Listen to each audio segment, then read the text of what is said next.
how to log out Snapchat app. Hi everyone, welcome back to our channel, The Solution Guy. In this tutorial video, I will guide you on how you can log out of the Snapchat application, so make sure to watch the video till the end. In order to log out of Snapchat, you want to first make sure you've updated it. Then once you update the app, open it up, and then as you can currently see that I'm actually logged into my account, right? So if I want to log out, what do we do? Well, in order to log out after you open the Spotify app, just tap your Bitmoji avatar from the top left hand side of the screen.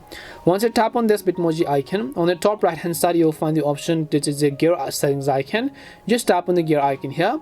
Once you tap on the gear icon, you'll see all this, where you need to scroll down to the bottom of the screen until you get to the section that says logout.